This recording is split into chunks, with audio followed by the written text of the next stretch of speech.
Welcome back to the Artie Lange Show, final hour. Our next guest here is one of my favorite guests, the manager of the Wynn Sportsbook at the Wynn Hotel and Casino out in Las Vegas, talking the only thing we should be talking about right now, and that's the game, the Super Bowl. Mr. John Avello's here. John, what's up? Hey, Mr. Lange, how are you? How you doing, buddy? I'm great, thanks. Okay, first of all, what's the line at now that you have there? Currently, we are at 2.5, and the total, the over/under on the game, 47.5. Right. And that's after opening up Seattle 1.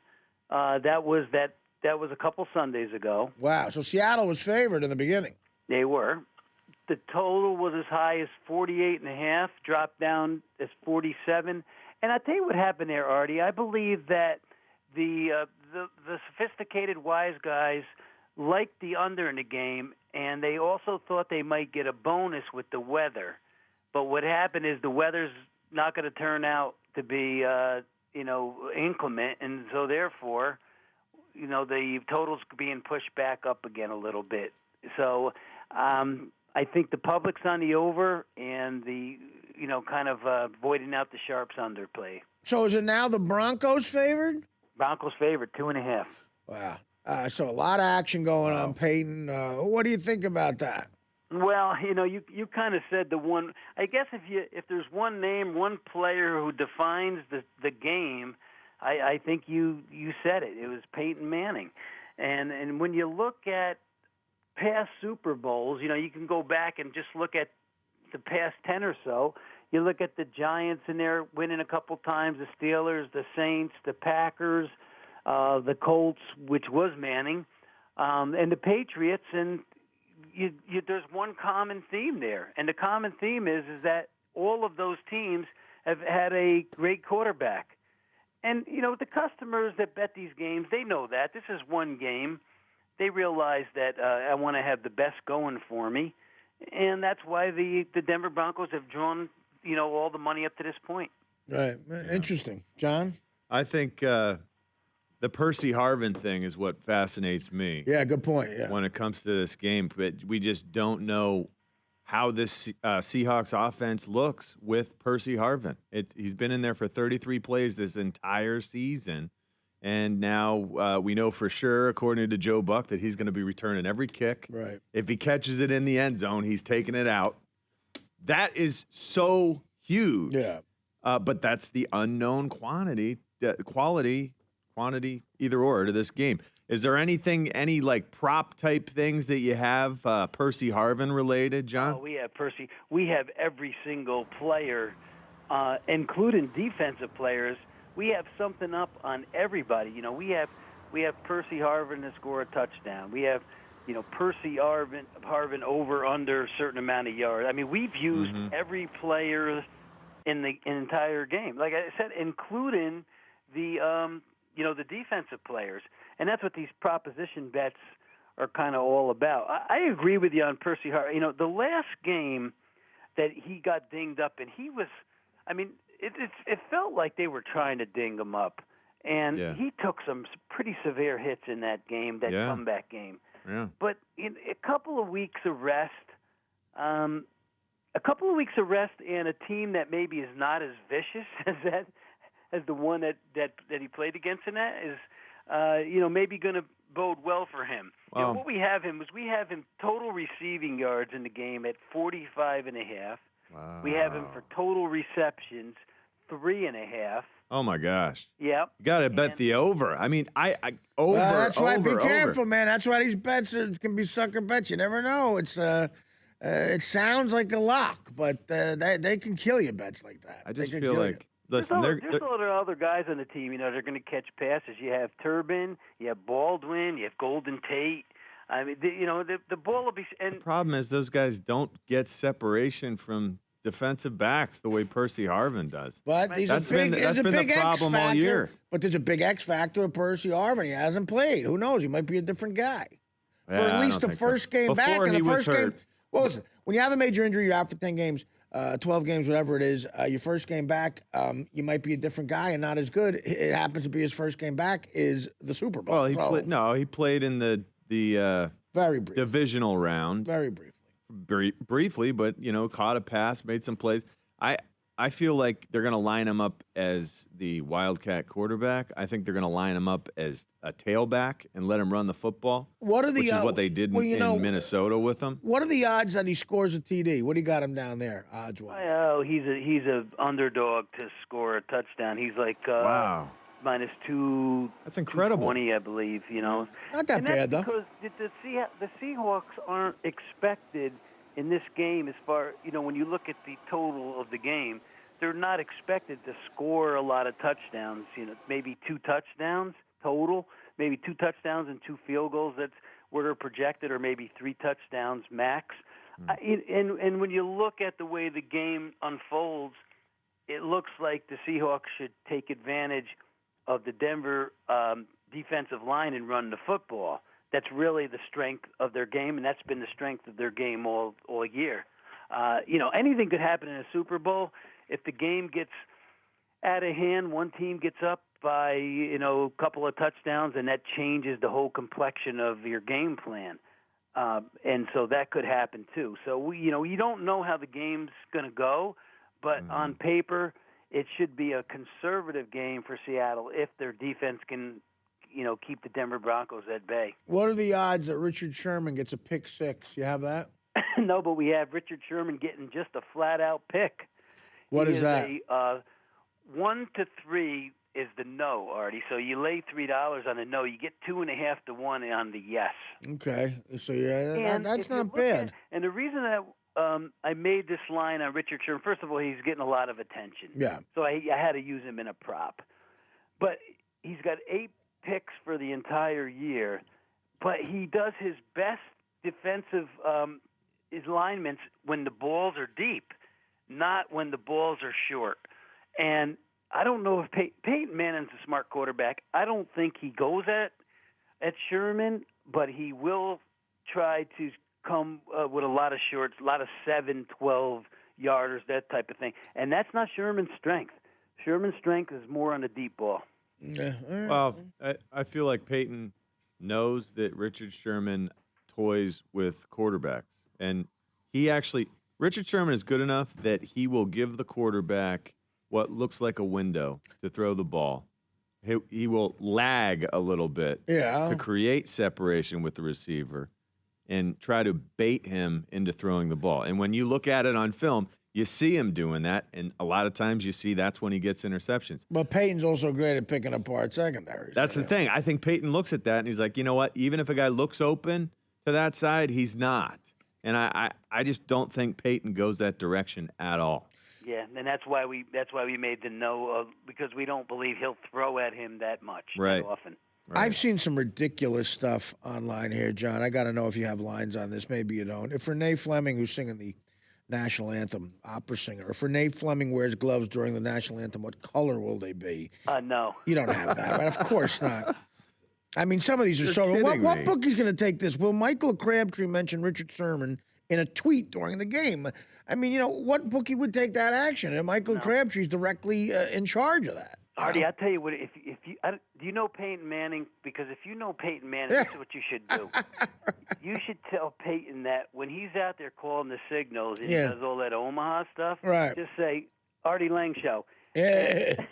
That was the greatest thing, just to have your name out there on the field. How much you think How much do you think a big business would pay him to say that?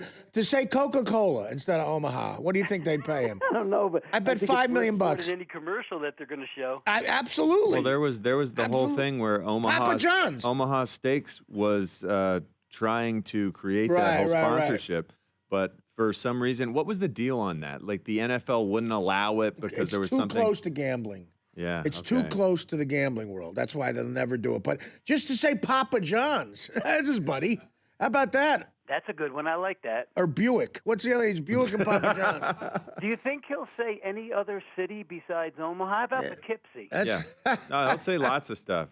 That's the thing. He makes this stuff up. Yeah. And if you listen closely to a lot of his stuff, it's a tip of the hat to players that he admires. I don't know why Omaha. It is? Yeah. Oh, really? I didn't know that. I was listening closely.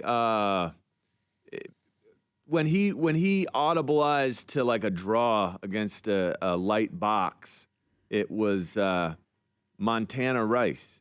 He said check 5-man Montana, something like that. You know, it was like a connection between, you know, two of the greatest ever.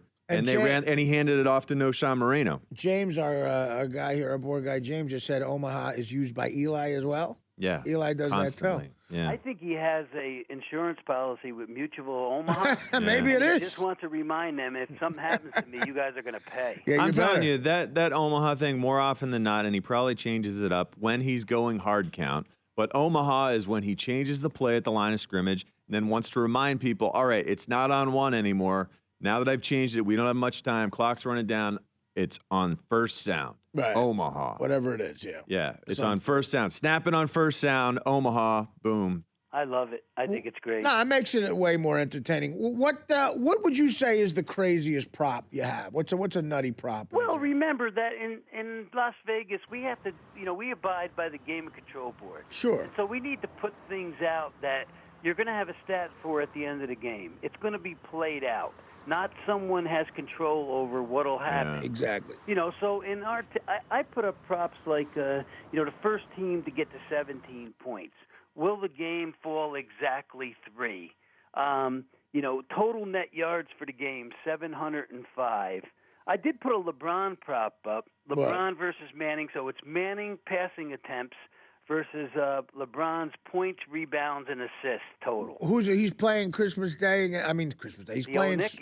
He's playing the Knicks on Super Bowl Sunday. Yeah, he's playing them on Saturday. Oh, on Saturday. Okay, so you put that out. Yeah. I remember I won big in '96 when the Steelers played the Cowboys.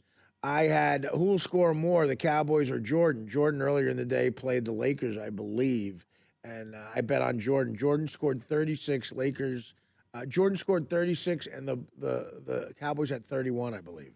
I won with that. My bookie took that. I like it. You felt it that day. Yeah, I felt it. But I thought Jordan was gonna, Super Bowl Sunday, national TV, blow it out with like maybe another double nickel or something, or at least 50, 40 points. So he made me sweat it out, 36-31.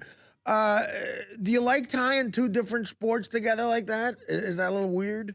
I like doing it, but I've found, Artie, that the best thing to do is to put up quality props that people understand and that people really want to bet. If you just put up props to put them up because they're cute, they're different, they're not going to write any business. They might, people might talk about them, but people aren't going to bet them. So I think you're best with quality instead of quantity.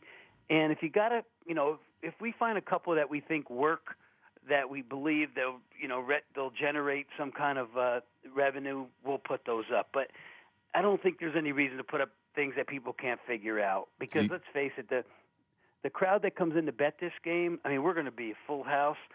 And some of the people are betting for the first time, and they just don't understand this stuff. Right. So you've got to try to keep it as simple as you can. Now, with all that being said, we have 200-plus props on the board. Yeah. But I think they're all good bettable props that'll generate interest that people will play. Well, that's what people have to realize who don't really know what we're talking about here. Like, a lot of people like to hear the cute bets, like Will Crabtree tweet, blah, blah, blah. You have to look at it as a business. What are people actually going to, bet on in big numbers or sort of big numbers, Yeah, one I do that's kind of different where, it's the average number of all the jerseys that score a touchdown. Right. And that takes a little bit of thought because, you got Marshawn Lynch. It's great. He'll score one, That's right? a great one, yeah. And then you look on the other side and you figure, Noshawn will probably score one. And then you got to figure out which receivers may. And then you got to divide it up and come up with now. We're 52.5. That's the over-under. 52.5 over-under. That's a great one. You think it's a lock, and then all of a sudden a punter recovers a fumble who's number 1 and lands in the end zone on it. And screw you up. And screws you up. That's hilarious. Wow. Hey, you have any props with Skittles or Snickers for pot roast? No? Don't. All right. Nope. Sorry. See, that's one that's a cute one, but a lot of people would think of, but it's not going to write him any business, like he says. Right. But it is interesting.